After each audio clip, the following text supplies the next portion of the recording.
भगवान् वीरो मङ्गलं गौतमो गणी मङ्गलं कुन्दे कुन्दाद्यो जैनधर्मोऽस्तु मङ्गलं सर्वमङ्गलमाङ्गल्यं सर्वकल्याणिकारिकं प्रधानं सर्वधर्माणां जयनं जयतु शासनं सिद्धि जयप्पसिद्धि चौव्याराहणाफलं पत्ते वन्दिता अर्हन्ते मोक्षम आराहणाकमसो। जय बोलिए देवादिदेवी गजारशी बड़े बाबा आदिनाथ भगवान की, परम पूज्य आचार्य शिव कोटि मुनि महाराज जी की जय। संत शिरोमणि आचार्य गुरुदेव विद्यासागर जी महाराज जी की जय। परम पूज्य निर्यापक श्रमण मुनि पुंगव सुधा सागर जी महाराज जी की जय। चर्चा चल रही थी आचार्य भगवंत स्वाध्याय के 5 प्रकार के भेदों की चर्चा कर रहे थे और उसमें हमने अनुप्रेक्षा के बारे में जाना कि किस प्रकार से हमें चिंतन मनन करना चाहिए। आचार्य भगवंत ने बार बार जो स्वाध्याय के बारे में बताया उसी में उन्होंने धर्मोपदेश आमनाय इस प्रकार की भी चर्चा की थी। उसके बाद आचार्य भगवंत कहते हैं कि स्वाध्याय में जिसको जो मन होता है वो सम्यक रूप से लगाता है उसके सामण्य होता है। इस प्रकार जो दुष्ट मन का निवारण करता है और उसे श्रद्धान आदि में स्थिर करता है तथा जो उसके मन को शुभ संकल्पों में ही लगाता है और स्वाध्याय में प्रवृत्त करता है उसके सामण्य अथवा समता होती है। कहने का तात्पर्य यह है आचार्य भगवंत का कि स्वाध्याय करना कितना आवश्यक है उस श्रवण के लिए। यदि श्रवण स्वाध्याय नहीं करेगा तो मन में अनेक प्रकार के विकल्प उठ सकते हैं, इसलिए स्वाध्याय करना आवश्यक होता है जिससे मन में जो अनेक प्रकार के विकल्प आते हैं वो तो दूर होते हैं और निर्विकल्प अवस्था को प्राप्त होते हैं, मन स्थिर रहता है। गाथा नंबर 142। जो वियमिणी पणंतम मणमणियत्तेदि सह विचारेण निगहदीयमणं जो करेदि अदिलज्जियं चमणम। जो भी रत्नत्रय से च्युत होकर विचित्र रागादि में जाने वाले मन को विचारों के साथ हटाता है और मन को निंदा ग्रह के द्वारा निग्रहित करता है, उसकी निंदा करता है और मन को अति लज्जित करता है, उसके सामान्य होता है। टीकाकार बताते हैं विनिपणंतम में वि शब्द का अनेक अर्थ है। निर यह उपसर्ग बहिर्भाव के अर्थ में है और पड़ी का अर्थ गमन है। अतः इस पद का अर्थ है अनेक बाह्य विषयों में जाने वाले मन को रोके। शंकाकार शंका करते हैं किसी अभ्यंतर के होने पर उसकी अपेक्षा बहिर्भाव होता है, यह अभ्यंतर कौन है? समाधान रत्नत्रय है और वह आत्मा का निज रूप होने से अभ्यंतर है। राग कोप आदि तो चारित्र मोह के उदय से होने वाले भाव हैं, वे बाह्य हैं तथा मिथ्यात्व संयम कषाय आदि के भेद से नाना हैं। उनके अभिमुख से प्रवृत्ति को जो विचारों से रोकता है। फिर शंका करते हैं यह विचार कौन है? समाधान यह जो तत्व का श्रद्धान है अथवा हिंसादि रूप परिणति है अथवा क्रोधादि भाव है, इन रूप में परिणमन करता हूँ तो ये हिंसादि रूप परिणाम जन्म जरा मरण परिणाम रूप अनंत संसार के कारण जो कर्म हैं, जो मूल प्रकृति और उत्तर प्रकृति के भेद से संख्यात भेद वाले हैं, उनके स्थिति बंध और अनुभाग बंध के कारण होते हैं। आत्मा के प्रदेश में कर्मों के अवस्थान का नाम स्थिति बंध है और तीव्र मध्यम मंद रूप अश्रद्धान असंयम और कषाय रूप परिणामों को उत्पन्न करने की शक्ति को अनुभाग बंध कहते हैं। आत्मा के प्रदेशों के साथ बंध को प्राप्त हुए वे अनंत प्रदेशी पुद्गल स्कंद द्रव्य क्षेत्र काल भव भाव की सहायता से पुनर्मिथ्यात्वादी रूप परिणामों की उत्पत्ति में सहायक होते हैं, क्योंकि जिस कार्य के समस्त कारण पूर्ण रूप से विद्यमान होते हैं वह कार्य अवश्य उत्पन्न होता है। उस उत्पन्न हुए अश्रद्धान आदि रूप परिणाम से पुनः पुनः उसी प्रकार से नवीन कर्मों का बंध होता है, उसमें स्थिति और अनुभाग शक्ति पड़ती है। इस प्रकार यह परंपरा चलती है और उस परंपरा से अनंत काल तक संसार में जीव को भटकना पड़ता है। परम पूज्य आचार्य उमा स्वामी मुनि महाराज ने तत्वार सूत्र ग्रंथादिराज के 8वें अध्याय में बहुत अच्छी तरीके से बंध तत्व का वर्णन किया है। उन्होंने वहाँ सर्वप्रथम बंध के हेतु अर्थात कारण बताए हैं और बंध के प्रकार बताए हैं। समझ रहे हो कि बंध के हेतु क्या है? तो मिथ्या, अविरति, प्रमाद, कषाय, युग, ये बंध के हेतु बताए और बंध के 4 प्रकार बताए, प्रकृति, प्रदेश, अनुभाग और स्थिति। वही यहाँ पर आचार्य भगवंत चर्चा कर रहे हैं कि जीव एक कर्म को बांधता है और जब उस कर्म का उदय आता है तो उस कर्म के उदय में फिर नवीन कर्मों को बांधता है, फिर नवीन कर्मों को बांधता है। तो ऐसे पुनः पुनः कर्मों को बांधने से उसका संसार बढ़ जाता है, संसार अनंत काल का हो जाता है। जैसे उदाहरण के लिए मान लेते हैं, किसी ने कर्म बांधा, किसी को गाली दी और वो उसके 5 साल बाद उदय में आई, किसी ने उसको 4 गाली दी, तो अब कर्म उदय में आया और वो समता भाव रखता तो वो कर्म झड़ जाता, परंतु उसने समता भाव नहीं रखे, उसने पुनः फिर उसको गाली दी तो वो कर्म फिर से बंध गया और फिर अब उदय में आएगा। तो ऐसे जीव क्या करता है, रोज नए नए कर्मों को बांधता है और नए नए कर्म उदय में आते हैं और उनको भोगता है। इसीलिए कहते हैं बड़े पुण्य कर्म के उदय से ये मनुष्य पर्याय मिली हुई है। इस मनुष्य पर्याय में यदि हम अपने कर्म नष्ट कर लेते हैं तो अच्छी बात है, और कर्म यदि बांधते जाएंगे तो याद रखना महानुभाव, दुनिया में उपदेश देने वाले बहुत हैं, दुनिया में पढ़ने के लिए ग्रंथ बहुत हैं, समझाने वाले आपको बहुत होंगे, लेकिन समझना हमें ही पड़ेगा, कल्याण हमें ही करना पड़ेगा। दुनिया में अच्छा मार्ग बताने वाले भी सच्चे गुरु हैं और खोटा मार्ग बताने वाले भी दुनिया में दुष्ट लोग हैं। धर्म के पथ पर ले जाने वाले मित्र कम मिलेंगे, पाप के पथ पर ले जाने वाले मित्र अधिक मिलेंगे। अब याद आपको ये रखना है कि किस पथ पर जाना है। पाप के पथ पे चलोगे तो रास्ता आसान लगेगा, लेकिन मंजिल बहुत ही कष्टकारी, दुखकारी है। और धर्म के पथ पर चलोगे तो रास्ता कंकरों कांटों से भरा हुआ है, संघर्षों से भरा हुआ है, लेकिन उसकी मंजिल मोक्ष रूपी सुख है। जो पापों के पथ पर चलता है, हिंसादी पापों में प्रवृत्त होता है, क्रोध, मान, माया, लोभ में लगा रहता है, याद रखना हमें सुख तो जरूर मिलेगा, मान करके सुख मिलेगा, घमंड करके लगेगा कि मुझे सुख मिल रहा है, दूसरों को गाली दे करके अच्छा लगेगा, दूसरों के साथ बुरा बर्ताव करके अच्छा लगेगा, लोभ, लालच, धन, रुपया, पैसा इकट्ठा करके अच्छा लगेगा, लेकिन याद रखना जब उसका फल मिलेगा तो फल बहुत ही कष्टकारी और दुखकारी होगा। और मोक्ष के पथ पर, धर्म के पथ पर चलोगे तो पथ बहुत ही कष्टकारी होता है, धर्मी जीव के ऊपर बहुत ही दुख आते हैं, उसको समस्या का सामना करना पड़ता है और उसका फल सुखद होता है, अच्छा होता है। इसीलिए कहते हैं प्रकृति, प्रदेश और अनुभाग और स्थिति, ये 4 प्रकार का बंध पूर्व में भी आचार्य भगवंत ने बहुत अच्छे से समझाया। तो 4 प्रकार का ये बंध है, उसी के बारे में आचार्य भगवंत ने बताया।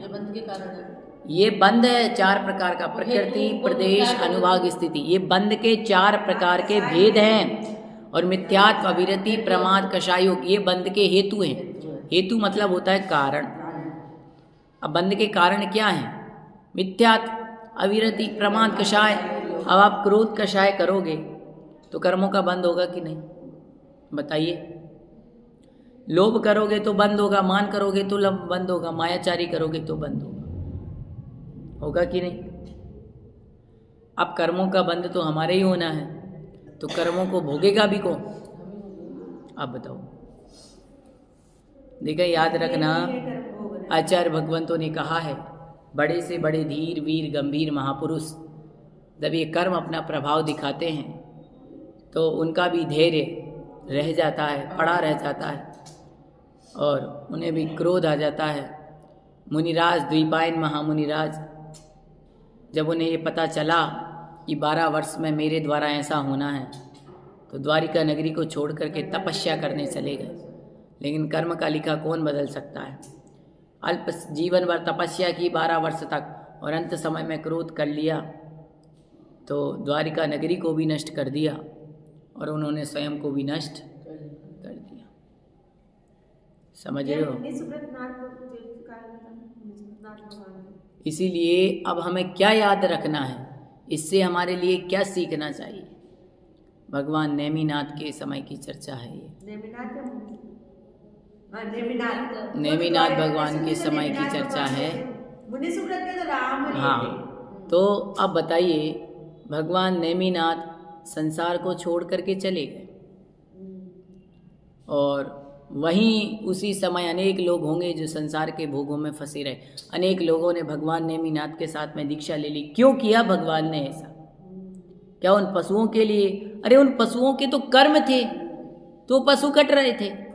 आप एक बात बताइए, आप, मैं किसी जीव को नहीं खाता, आप किसी जीव को नहीं खाता, और किसी जीव के कटने में लिखा होगा कि इसको कटना ही है, तो वो तो कटेगा ही ना, वो तो मरेगा ही ना।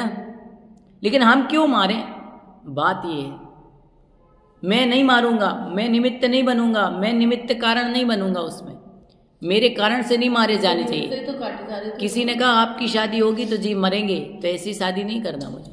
भगवान नेमिनाथ ने यही कहा, मेरी शादी में मेरे लिए मेरे नाम पे काटे जा रहे हैं, और जब मैं शादी करूंगा ही नहीं तो जीव कटेंगे ही नहीं। बस इतना सा कारण जान के चले गए।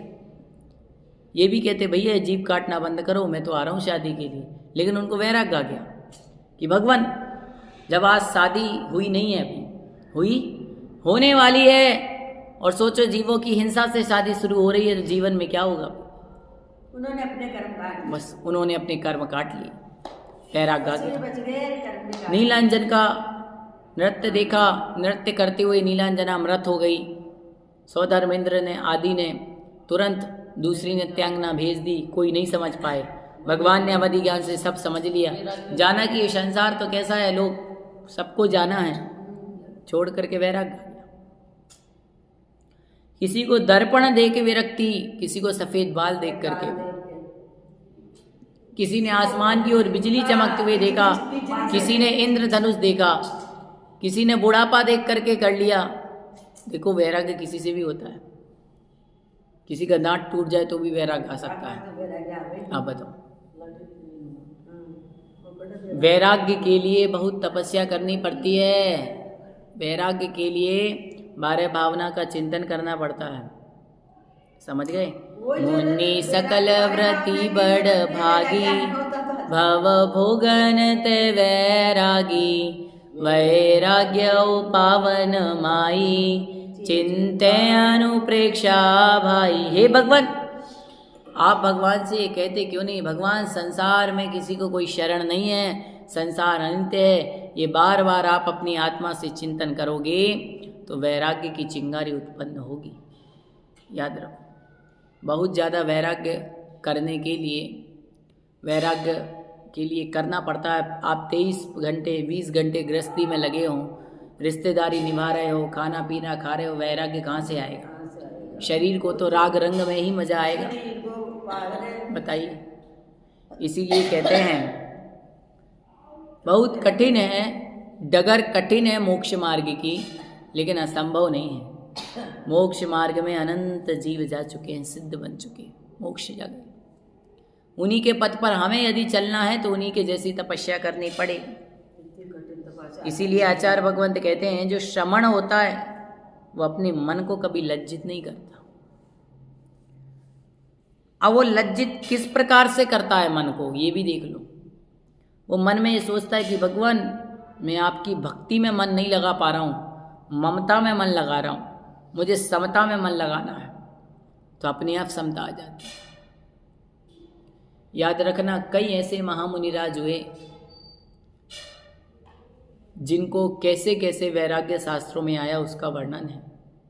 राजा थे, महाराजा थे, रणभूमि में लड़ने के लिए गए, वहाँ देखा कि इतना नरसंहार हो रहा है, उसको देख करके वैराग्य आ गया। हाथी पर ही क्या कर लिए? केसलोच कर लिए। ऐसे अनेक उदाहरण शास्त्रों में आए हैं। और एक बात बताइए, जितने शास्त्र हैं उनमें बहुत उदाहरण हैं और बहुत में से हमने कुछ पढ़े हैं और कुछ पढ़े हैं और कुछ याद है। बताइए। और ऐसे उदाहरण जो शास्त्रों में लिखे ही नहीं गए अथवा लिखे थे तो वो शास्त्र अभी वर्तमान में जिनमें लिखे होंगे वो हमारे पास सारे उपलब्ध नहीं है। चोरी हो गए, जला दिए गए, 6 महीने होली जल गई 6 महीने तक। तो अब आप एक सोचे कैसे कैसे महामुनिराज हुए कि जिन्होंने इतनी तपस्या की कैसे कैसे उनको वैराग्य आया होगा। याद रखना, वैराग्य का आपका कारण कोई भी बन सकता है, लेकिन मन में वैराग्य हो जब तो कोई निमित्त बने। नहीं तो अपने तो सारे ही बाल सफ़ेद हो गए, अपन ने काली मिट्टी लगा के काले कर लिए बाल, काले कर लिए बाल। अब आया तो कोई है नहीं वैराग्य, अपन तो रोज बिजली देखते हैं। उनके भी नहीं आ रहा। अब बताओ, जिन्होंने नहीं किए उनके भी नहीं आ रहा। अब आप ये सोचो कि मन में नहीं गिरे जिनके बहुत दुष्कर है, बहुत कठिन है, लेकिन उस कठिनता को आचार्य भगवंत कह रहे कि हे श्रमण, तुम्हें उस समता को धारण तो करना पड़ेगा। मुनि बने हो, अपन तो कुछ भी नहीं है, अपनी तो चर्या अभी कई लोगों को तो यही नहीं मालूम मेरा चौथा है कि नहीं है। चौथा क्या? गुणस्थान। चौथा गुणस्थान हमारा है कि नहीं? याद रखना, यदि तुम्हारा चौथा गुणस्थान है, इस पंचम काल में सम्यक दर्शन को प्राप्त कर लिए हैं, तो समझ लो मनुष्य पर्याय का लक्ष्य कुछ पूरा हो गया है। और यदि सम्यक दर्शन प्राप्त नहीं कर पाए, मिथ्यात्व के साथ मरना है, तो मनुष्य पर्याय निष्फल सी हो गई। अब आप एक बात बताएं, सच्चे देवशास्त्र गुरु आपको मिल गए, इनके अलावा आप किसी को पूजने से क्या मिलेगा? बताइए। हमारा धर्म, जैन धर्म अथवा कोई भी धर्म हो, किसी देवी देवता का अपमान नहीं करता। और हम तो भगवान से भी कहते हैं, भगवान हम आपकी पूजा नहीं कर रहे। आप ये कहीं ये मत सोचना कि हम आदिनाथ भगवान आपकी पूजा कर रहे हैं। हम तो उसकी पूजा कर रहे हैं जिसमें अनंत दर्शन, अनंत ज्ञान, अनंत वीर, अनंत सुख गुण विद्यमान है। अब भगवान मैं क्या करूं यदि वो आप में गुण है, तो मैं उन गुणों की पूजा कर रहा हूं। 24 तीर्थंकर भगवान में जो गुण है उन गुणों की पूजा कर रहा हूं। आपको याद रखना, 24 तीर्थंकर भगवान जो सिद्धालय में उनकी परम आत्मा विराजमान है, ना उनका कोई शरीर है, ना कोई आकार है, ना कोई रूप है, वो तो अशरीर ही है। अब जिनका शरीर ही नहीं है तो आप किसकी पूजा करोगे? क्या हवा की पूजा करोगे? दिख ही नहीं रहा कुछ। अरे अपन उनके जैन धर्म गुणों की पूजा करता है। इसीलिए याद रखना, गुणों को प्राप्त करने के लिए गुणी की पूजा की जाती है।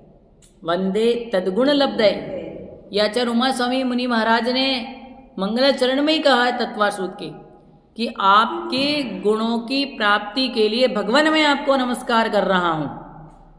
अब याद रखो, नमस्कार करने मात्र से गुणों की प्राप्ति नहीं आएगी। वो नमस्कार में मन वचन काय सर्वस्व समर्पित होना चाहिए, जब तो आएगा। नहीं तो आपने कहा ऐसे हाथ जोड़े वो नमस्कार कर लिया। नमन नमन में फेर है, कई प्रकार के नमन होते हैं। एक व्यक्ति किसी राजा महाराजा के आगे झुकता है, एक व्यक्ति आज के समय में कहने नहीं लगते भैया, जिससे काम पड़े उससे क्या कहना पड़ता है? भाई साहब कहना पड़ता है। एक कहानी है कि मौका पड़े तो गधे को भी बाप बनाना पड़ता है। तो वो हाथ जोड़ना हाथ नहीं कहलाएगा। निस्वार्थ भाव से 3 लोक के भगवान के सामने जाओगे तो याद रखना 3 लोक की प्रॉपर्टी मिलेगी। और 3 लोक की प्रॉपर्टी क्या है? अनंत दर्शन, अनंत ज्ञान। बाकी तो ये सब जड़ माया है। आप देख रहे हो ना, ये सब जड़ माया है, ये सब छूट जाने वाली है, ये जानते हैं हम। 50-60 साल जीना है, ये भी जानते हैं। रुपया पैसा किसी काम का नहीं है, ये भी जानते हैं। संसार में दुख है, कष्ट है, माता पिता कोई मेरी नहीं है, ये भी जानते हैं। फिर भी इनको अपना मानते हैं। अब बताओ तो कैसे कल्याण होगा? इसीलिए आचार्य भगवंत उन मुनिराज को उपदेश दे रहे हैं कि गृहस्थों की तो मैं यहाँ चर्चा ही नहीं कर रहा, ये तो गृहस्थी में बैठे हुए हैं। अभी इनको कहाँ मैं संलेखना पंडित मरण की बताऊं? पहले पंडित बने तो पंडित मरण, उसी को तो मुनिराज को ही तो कहा पंडित ज्ञानी। बताओ सही बात है? ये तो कल के दिन भैया जी निपट गए तो आप कहो पंडित जी अपने भैया जी कौन है? पंडित। और मरण मर गए तो बोले इनका पंडित मरण हो गया। अल्लाह दे दो पंडित मरण, पंडित मरण, पंडित मरण। ऐसा नहीं होता। पंडित कौन है? ज्ञानी हैं। कौन? मुनिराज, जिनको आगम का ज्ञान है, जो चर्या है, जिनमें चारित्र हैं, जिनको ये ज्ञान है आत्मा अलग है, शरीर अलग है, और उस स्वरूप को प्राप्त कर लिया। हम लोग नहीं हैं, याद रखना। उन्हीं का क्या होता है? पंडित मरण। और दुनिया के सबसे बड़े पंडित कौन है? पंडित कौन है? सिद्ध भगवान। सिद्ध भगवान। उन्हीं का तो 14वें गुणस्थान के अंतिम समय में पंडित मरण होता है, फिर वो सिद्ध गुणस्थान अतीत हो जाते हैं। अब बताओ, हम तो कौन है अभी? कोई बाल है, कोई बाल है। तो ये जो गिन्नी मरण और प्रायली मरण, ये भक्त प्रत्याख्यान, तो उसमें आता है पंडित मरण। भक्त प्रत्याख्यान, वो दोनों भी आते हैं। याद रखें, पंडित मरण के 3 भेद। वो भी एक दिन भक्त प्रत्याख्यान मरण, इंगिनी मरण, प्रायोपगमन। परंतु पंचम काल में सहनन की हीनता से इंगिनी मरण और प्रायोपगमन मरण संभव नहीं है। इसलिए भक्त प्रत्याख्यान की यहाँ पहले आचार्य भगवंत शिव कोटि महाराज चर्चा कर रहे हैं कि भक्त प्रत्याख्यान मरण क्या है। तो उसके 40 प्रकार के जो सूत्र आचार्य भगवंत ने कही, उसकी चर्चा चल रही। उसमें एक है विनय के बाद ये स्वाध्याय। इन सब की चर्चा चलते जा रही है कि स्वाध्याय करना क्यों जरूरी है, समता रखना क्यों जरूरी है। श्रमण हो तो समता रखो, श्रमण हो तो विनय करो। अब श्रमण को कितनी बातें याद रखनी पड़ती है? आप कितनी बातें याद रखते हो? आपको तो इतने याद रखना, दाल रोटी चूरमा राई सरसों, बस ये। और आप कहते हो हम तो गृहस्थी में हैं भैया, बहुत दुख है। सोचो, गृहस्थी में बहुत दुख है, आपके पास सब चीज़ हैं फिर भी दुख है। और जिन मुनिराज के पास कुछ भी नहीं है फिर भी वो सुखी है। वो तो कहते हैं हम तो सुखी हैं। तो त्याग में सुख है कि राग में सुख है? सुख तो त्याग में है। तो आप तो एक बात बताओ, सिद्ध भगवान के क्या है? कुछ भी नहीं है। आप एक बात बताओ, संसार में आपको जो चीजें दिख रही हैं, सुन लीजिए, उनमें से सिद्ध भगवान की क्या प्रॉपर्टी है? कुछ भी नहीं है। न सोना है, न चांदी है, न रुपया है, न पैसा है, कुछ भी नहीं है। सिद्ध भगवान के संसार के एक सुख नहीं है, सुन लो आप। और हमारे तो संसार के सब सुख है, गाड़ी है, बंगला है, सब है। फिर भी आप एक बात बताओ, क्या अपने पास सुख है? क्या सुखावास है? वो काय का सुख है? क्षणिक सुख है। आप याद रखिए, ये जीवन है, ये मनुष्य पर्याय, ये जीवन अपन को जो मिला है, ये आत्मा का कल्याण करने के लिए मिला है। याद रखना, नहीं तो ये धीरे धीरे समय निकल जाता है, मालूम नहीं होता। याद रखना, बच्चे छोटे से बड़े हो जाते हैं, बड़े से ब्याह लायक हो जाते हैं, ब्याह से पोता पोती वाले हो जाते हैं, बच्चे वाले हो जाते हैं, बच्चे वालों से अंतिम समय को पहुंच जाते हैं। जन्म से लेकर मरण तक दौड़ता है आदमी, दौड़ते ही दौड़ते दम तोड़ता है आदमी। क्या है ये आदमी? अपन आदमी है ना। जन्म से लेकर मरण तक क्या करते हैं? इधर से उधर, उधर से इधर दौड़ते रहते हैं, और दौड़ते ही दौड़ते अंत समय में दम तोड़ देते हैं। इसीलिए आचार्य भगवंत उन मुनिराज को समझा रहे कि हे मुनिराज, तुम श्रमण हो, तुम समता रखो। तुम कौन हो? श्रमण हो, तुम समता रखो। ये बात इस गाथा में कही। अब गाथा नंबर 143। दासम वमणम अवसम सवसम जो कुणदितस्स सामण्णम होदि समाहिदमवि सोत्यम चाजिण सासणानुगदम। वश में रहने वाले दास की तरह वश में न रहने वाले मन को जो अपने वश में करता है, उसके एकमात्र शुद्ध चिद्रूप का अवलंबन करने वाला पाप परिणामों से निर्वृत्त और जिन शासन का अनुगामी सामान्य होता है। वश में आने वाले दासी दास को जैसे कोई बलपूर्वक अपने वश में करता है, वैसे ही जो जिन आगम का अभ्यासी अशुभ परिणामों के प्रभाव को बेरोक प्रवृत्त अपने मन को बलपूर्वक उसकी डांट फटकार करके इष्ट भावों में परंपरा से अनुकूल बनाता है, उससे यह विशेष सामर्थ्य जैन मत रूपी अमृत का पान करने से आई है। उसके सामान्य अर्थात संभावपना होता है। वह सामान्य एक मुख होता है। अशुभ परिणाम प्रवाह को जिन्होंने विश्व को अपने रंग में रंगा और दूर करता है, और जिन शासनानुगत होता है, द्रव्य और भाव के द्वारा किए जाने वाले पराभवों को जिन्होंने नष्ट कर दिया है, उन जिनके द्वारा जिसमें जीवादि पदार्थ सिखाए जाते हैं उसे शासन कहते हैं, अर्थात जिनागम का अनुगामी होता है।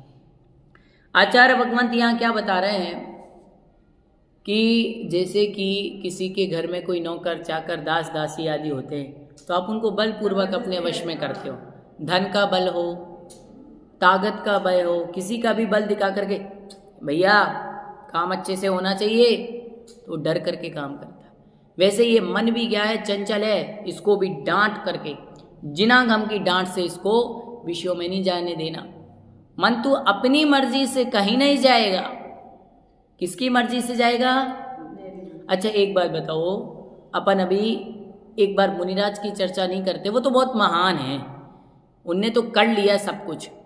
अब अपने लिए हम ये सोचें कि मन किसका है? हमारा।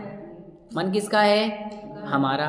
और ये पांचों इंद्रियां किसकी हैं? हमारी। तो कायदे से हम इसके कौन हुए? मालिक हुए कि नहीं? और जब हम इसके मालिक हैं तो बात भी इसे हमारी माननी चाहिए कि नहीं? हम कहेंगे कि आंखें तुम्हें उधर नहीं देखना है तो नहीं देखना चाहिए। हम कहेंगे कि मन तुम्हारे लिए अष्टानिका चल रही है, विषय भोगों में नहीं जाना है तो नहीं जाना चाहिए ना। तो फिर ये मन क्यों जाता है? आप इस मन को वश में क्यों नहीं करते? आप मतलब हम सब। तो प्रश्न वही है कि हम मन के मालिक नहीं हैं, इंद्रिय के मालिक हैं। हम मन के मालिक नहीं हैं और ना इंद्रियों के मालिक हैं। इंद्रियां हमारी मालिक और मन हमारा मालिक बन गया भैया। शरीर के गुलाम है, शरीर के गुलाम बन गए हम। बनाना था शरीर को गुलाम और हम बन गए शरीर के गुलाम। शरीर ने कहा भैया सिर दुख रहा है तो भैया बाम लगा ली, भैया ये हो रहा है तो ये कर लिया, और हम क्या बन गए? शरीर के गुलाम बन गए। और याद रखना, शरीर के गुलाम बनकर के जीवन का निर्वाह कर सकते हो, सुन लो, लेकिन जीवन से निर्वाण प्राप्त नहीं कर सकते। निर्वाण प्राप्त करने के लिए तो क्या करना पड़ेगा? शरीर को अपना गुलाम बनाना पड़ेगा। ये पांचों इंद्रियों को अपना गुलाम, जैसे मुनिराज ने बनाया। मुनिराज भी देखते हैं, वो भगवान के मुख मुद्रा को देखते हैं, और आंखों को कहते हैं देखते रहो देखते रहो, कानों से कहते हैं तुम सिर्फ आचार्य परमेश जी जो उपदेश दे रहे हैं उस धर्म को सुनो, कोई गाली दे रहा है तो उसको नहीं सुनना। मुख से मुझे बोलूंगा तो जिनवाणी बोलना है, अच्छे वचन बोलना है, बुरा नहीं बोलना। मन में सोचना है तो अच्छा सोचना है, क्योंकि हमारा मन है तो हम अपने मन को किसके अनुसार चलाएंगे? अपने अनुसार चलाएंगे। तो बलपूर्वक जिस प्रकार से दासीदास आदि को संसार में बच्चों को भय दिखा करके आप अपने वश में कर लेते हो, उसी प्रकार से इस आत्मा को कुछ ना कुछ भय दिखा करके वश में करना पड़ेगा। समझ गए? जैसे आप लोगों ने अपने मन को थोड़ा सा वश में कर लिया, वश में तो नहीं कह सकते क्योंकि वो तो फिर मनोगुप्ती हो जाएगी, लेकिन अपन तो व्यवहार की चर्चा कर रहे हैं। कहा कि भैया मन को वश में कैसे कर लिया आपने? तो थोड़ा सा मैं उदाहरण दे रहा हूँ। अब रात में खाने का मन हुआ तो मन को आपने डांट लगा दी, भैया रात में नहीं खाना, अष्टानिका पर्व चल रहे हैं और जैन धर्म कहता है रात में खाना किसके समान होता है? मांस खाने के समान। डरा दिया आपने मन को, और मन को वहीं क्या कर लिया? रोक लिया। मन ने कहा अरे यार कोई बात नहीं, दूध तो पी सकते हैं। फिर डांट दिया, तुम्हें पता नहीं दूध और पानी पीना किसके समान पीना है? खून के समान। अब कुछ नहीं बचा मन को, तो क्या करूं? टीवी पे खाना देख लूं, कम से कम मन बहल जाए, मोबाइल पे खाना देख लूं, तो भी डांट दिया। देखोगे तो भावों से तुम्हारे लिए कर्म बनेंगे, तो अब मन को भी रोक दिया। अब बताओ, इसीलिए कहते हैं धर्म पढ़ोगे, स्वाध्याय करोगे, अच्छा काम करोगे तो अच्छे अच्छे विचार आएंगे, और जब अच्छा विचार आएगा तो अच्छा आचार होगा। होगा कि नहीं? एक बात आप बताइए, श्रवण के लिए आचार्य भगवान तो स्वाध्याय की चर्चा क्यों कर रहे हैं? अभी स्वाध्याय बताया था ना 5 प्रकार का। क्यों? क्योंकि स्वाध्याय करने से जो मन है वो जो इधर उधर जा रहा था वो मन कहीं ना जाए, मन एक जगह केंद्रित हो जाए। इसलिए कह रहे हैं कि जो बलपूर्वक दासीदास को वश में करता है उसी प्रकार से मन को भी वश में करना पड़ता है। वह श्रवण एक मुख होता है। अशुभ परिणाम प्रवाह को जिन्होंने विश्व में अपने रंग में रंगा दूर करता है, और जिन शासनानुगत होता है, द्रव्य भाव के द्वारा किए जाने वाले पराभवों को जिन्होंने नष्ट कर दिया, ऐसे जो जिन शासन हैं, जिनके द्वारा या जिनमें जीवादि पदार्थ सिखाए जाते हैं, उसे शासन कहते हैं। जिनागम का अनुयायी होता है। जिनेंद्र भगवान का शासन क्या है? जिन शासन जयवंत हो, ऐसा कहते कि नहीं आप? कौन सा शासन जयवंत हो? जिन शासन। वीर शासन जयवंत हो, विद्या गुरु जी का शासन जयवंत हो, विद्या गुरुदेव जयवंत हो, मुनिराज जयवंत हो, यही तो कहते हो आप। तो जिनेंद्र भगवान के अलावा और किसी का शासन नहीं हो सकता। आप सोचो कि मेरा शासन, आपका शासन कितने दिनों का है भैया? मान लो विद्या आंटी जी ने चुनाव लड़ लिया, चुनाव लड़के मुख्यमंत्री बन गई तो 5 साल शासन, फिर से बन गई तो 10 साल शासन। लेकिन हमेशा तो शासन जयवंत आपका नहीं रहेगा। लेकिन भगवान का शासन तो ऐसा जयवंत है। अब आप कहोगे महावीर भगवान के पहले जो आदिनाथ आदि 23 तीर्थंकर हुए, उनका भी शासन जयवंत था, लेकिन फिर अजितनाथ भगवान आ गए तो फिर अजितनाथ जी का शासन चला। संभवनाथ आ गए तो उनका। अरे भैया, आदिनाथ भगवान का शासन हमेशा चलता रहेगा, उनका भी शासन जयवंत हो। ये 24 भगवान भी कितने कितने वर्षों बाद बनाए हैं। ये देखो सबका अलग अलग होता है। कि जैसे कि आपको हम एक बात बता दें कि 42,000 वर्ष कम एक कोड़ा कोड़ी सागर का चतुर्थ काल होता है, और उसमें आदिनाथ भगवान की जो आयु है वो 84 लाख पूर्व की है। अब 84 लाख पूर्व तो बहुत होता है, उसकी चर्चा हम फिर कभी करेंगे। अब आप सोचो, जब 84 लाख पूर्व निकल जाएंगे, उसके उपरांत फिर दूसरे तीर्थंकर हो सके। तो पहले आयु बहुत होते थे ना। अब उसके बाद जो दूसरे तीर्थंकर होंगे, उनकी आयु कम हो जाएगी, अवगाहना कम हो जाएगी। फिर जो तीसरे, चौथे, पांचवे, छठे, सातवें, हाँ, और जब महावीर भगवान आए तो पंचम काल भी आने को निकट था, तो महावीर भगवान की आयु 72 वर्ष रह गई, और उनकी शरीर की अवगाहना भी कम हो गई। अब एक बात बताएं कि उनकी आयु भी कम हो गई, उनकी अवगाहना भी कम हो गई, तो याद रखना धीरे धीरे जैसे समय परिवर्तित होता जाता है तो आयु आदि कम हो जाते हैं। और जब आप शास्त्रों को पढ़ेंगे तो उसमें फिर पूरा ही वर्णन है कि तीर्थंकर कैसे होते हैं, उनको कैसे वैराग्य आया। 24 तीर्थंकरों के वैराग्य के कारण, 24 तीर्थंकरों के माता पिता के नाम, उनकी आयु, उनकी शरीर की शक्ति, सब वर्णन है। लेकिन आप याद रखें, सब वर्णन आचार्य भगवंतों ने किया कि कितने कितने समय में। देवों का वर्णन आचार्य भगवंतों ने किया, मनुष्यों का, नारकियों का, कितनी कितनी बार तो जन्म लेते हैं। बस इसीलिए याद रखना, कभी स्वर्ग में गए, फिर उस स्वर्ग में गए, फिर उस स्वर्ग से पार्श्वनाथ भगवान के 10 भवों का वर्णन बतलाया गया है। कभी वो राजा बने, कभी हाथी की पर्याय में गए, तो कैसे कैसे कष्ट भोगे, फिर कितनी बार मुनि बने, और मुनि बन करके उन्होंने बहुत सारा त्याग किया। तो आचार्य भगवंत कहते हैं कि जो योग्य है, जिनसे मुक्ति का उपाय जो निर्ग्रंथ लिंग है उसे स्वीकार किया, और श्रुत के अभ्यास में जो तत्पर है, 5 प्रकार की विनय का पालन करता है, और जिसने मन को अपने वश में कर लिया, उसके लिए आनियत वाश युक्त है। उसमें क्या गुण है, ऐसी शंका होने पर समाधि करने वाले के लिए आनियत विहार गुण की चर्चा करते हैं। तो यहाँ तक आचार्य भगवंत ने स्वाध्याय की और समता की बहुत अच्छे से चर्चा की। अब आगे जब हम पढ़ेंगे तो आनियत विहार की चर्चा करेंगे।